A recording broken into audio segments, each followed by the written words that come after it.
चंद्रयान-3 का प्रज्ञान rover Vikram lander से बाहर निकलकर चांद की सतह पर दूर दराज के इलाकों में जाकर रहस्यमयी जानकारियां इसरो के वैज्ञानिकों के पास भेज रहा है। इसी बीच इसरो के वैज्ञानिकों के पास एक ऐसा वीडियो आया है जिसे देखकर दुनिया भर के वैज्ञानिक हैरान हो गए हैं। इस वीडियो ने सारी दुनिया में तहलका मचा दिया है। वीडियो को दिखाने से पहले हम आपको कुछ जानकारियां देते हैं। प्रज्ञान रोवर चांद के दूर दराज इलाकों में घूम रहा है और चांद की वीडियो को इसरो के वैज्ञानिकों के पास भेज रहा है। चंद्रयान-3 का विक्रम लैंडर 23 अगस्त के दिन चांद की सतह पर शाम को 6:04 पर सफलतापूर्वक सॉफ्ट लैंडिंग किया था। क्योंकि चंद्रयान का लैंडर धरती से लगभग 3,84,400 किलोमीटर दूर स्थित चांद तक के सफर को लगभग 40 दिनों में पूरा किया था, इसलिए रात भर विक्रम लैंडर को आराम करने दिया गया और सुबह 24 अगस्त के दिन विक्रम लैंडर का गेट खुला और प्रज्ञान रोवर चांद की सतह पर बाहर निकल गया। इस वीडियो में आप देख सकते हैं कि चंद्रयान-3 का रोवर प्रज्ञान कैसे धीरे धीरे चांद की सतह की ओर रवाना हो रहा है। चंद्रयान-3 के इस चहलकदमी को देख सारी दुनिया में तहलका मचा हुआ है। लेकिन दोस्तों, इसमें हैरान कर देने वाली बात यह है कि चंद्रयान का प्रज्ञान रोवर चांद की सतह पर जहां जहां भी घूम रहा है वहां पर अपने टायर के निशान छोड़ रहा है, जिसमें भारत का अशोक स्तंभ और इसरो का चिन्ह छपा हुआ है। और दोस्तों, ऐसा पहली बार हो रहा है क्योंकि चांद के दक्षिणी ध्रुव पर पहली बार भारत के चंद्रयान-3 ने ही लैंडिंग की है और इसी के साथ भारत चांद के दक्षिणी ध्रुव पर उतरने वाला पहला देश बन गया। अमेरिका, रूस, चीन समेत अन्य किसी भी देश की हिम्मत चांद के इस इलाके में उतरने की नहीं हुई, जबकि हमारे भारत के होनहार वैज्ञानिकों ने चांद के इस इलाके में अपने अंतरिक्ष यान को उतारने में सफलता प्राप्त की है। यहाँ तक कि अमेरिका ने लगभग 18 मून मिशन कर लिया है और रूस ने भी 25 मून मिशन कर लिया है। अगर बात करें अमेरिका की, तो इन्होंने चांद पर इंसानों को भी भेज दिया है, लेकिन चांद के उत्तरी ध्रुव में सारे मिशन किए गए थे, जबकि दक्षिणी ध्रुव में कोई भी मून मिशन नहीं किए गए थे।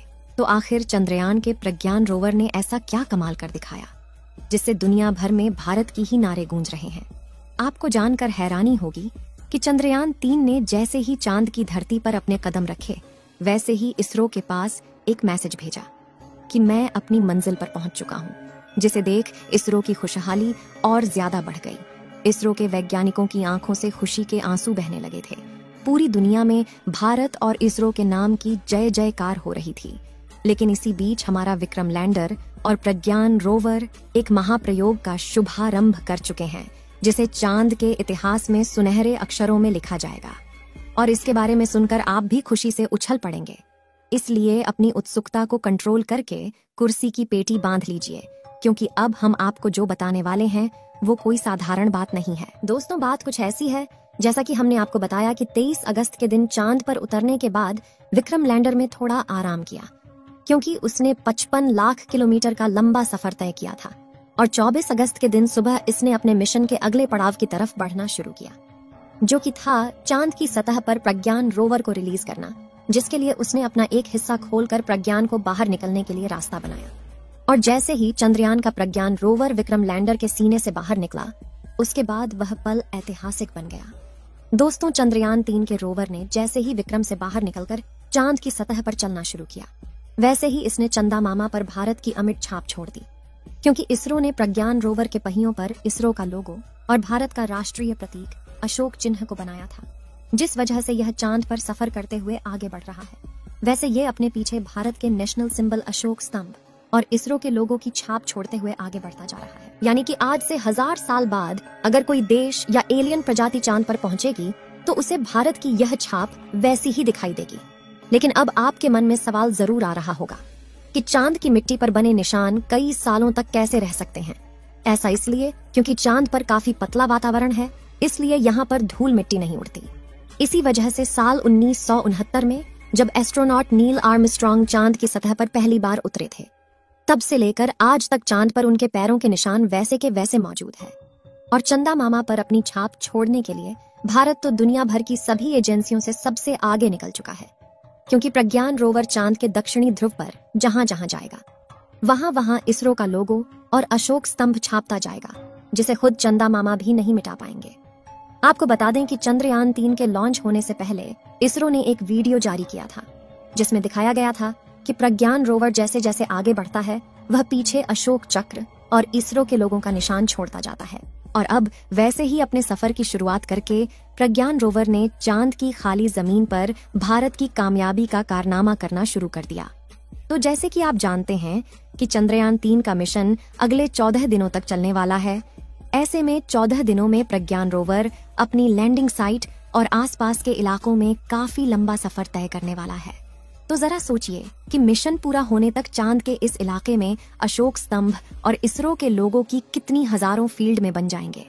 चलिए दोस्तों, प्रज्ञान रोवर की बनावट और उसके मिशन की बात करते हैं, जिसे देखकर दुनिया की सभी स्पेस एजेंसी में हड़कंप मचा हुआ है।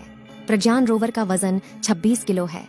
चांद की उबड़ खाबड़ सतह पर चलने के लिए इसमें 6 टायर लगाए गए हैं और इसका इलेक्ट्रिक सिस्टम इन 6 पहियों पर सवार होकर पहुंचता है और यह पावर पहुंचाता है ताकि अगर 2 पहिए मिट्टी में ढल जाए तो बाकी के 4 पहियों से खींचकर बाहर निकाल सके। इसके अलावा इसकी और पहियों को पकड़ कर रखने वाली रॉकेट बोगी को काफी मजबूत बनाया गया है ताकि पत्थर या किसी चट्टान से टकरा जाता है तो इसके उपकरणों को कोई नुकसान न पहुंच पाए। वहीं इसमें पहले से बड़ा सोलर पैनल लगाया गया है जो सूरज की रोशनी 24 घंटे लगातार प्रज्ञान रोवर की बैटरी को चार्ज करता रहेगा। अब आप सोच रहे होंगे कि धूप तो 10 से 12 घंटे तक होती है, तो फिर 24 घंटे की चार्जिंग कैसे होगी? तो आपको बता दें कि चांद पर एक दिन पृथ्वी के 28 से 29 दिनों के बराबर होता है। यानी कि चांद पर 14 दिन की सुबह और 14 दिन की रात रहती है, यानी 14 दिनों तक लगातार आसमान में सूरज खिला रहता है। इसी बात का फायदा उठाते हुए इसरो ने चंद्रयान 3 को चांद के इसी महीने में पहली सुबह चांद पर उतारा है ताकि विक्रम लैंडर और प्रज्ञान रोवर के सोलर पैनल काम करते रहे और अगले दिनों में हम जितना हो सके उतना ज्यादा रिसर्च कर पाए, क्योंकि 14 दिनों के बाद धीरे धीरे इन दोनों की चार्ज खत्म हो जाएगी और दोनों बंद हो जाएंगे। आपको जानकारी के लिए बता दें कि चंद्रयान 3 ने ऐसी कोई फोटो या वीडियो नहीं भेजी है जिसमें एलियन के मौजूद होने का सबूत मिल रहा हो। दोस्तों, आपको क्या लगता है, चंद्रयान 3 चांद पर पानी की तलाश कर पाएगा या नहीं? अपनी राय कमेंट में जरूर बताएं। इस वीडियो को एक लाइक जरूर करें और अपने मित्रों तक इस वीडियो को शेयर करें ताकि उन्हें भी जानकारी मिल सके।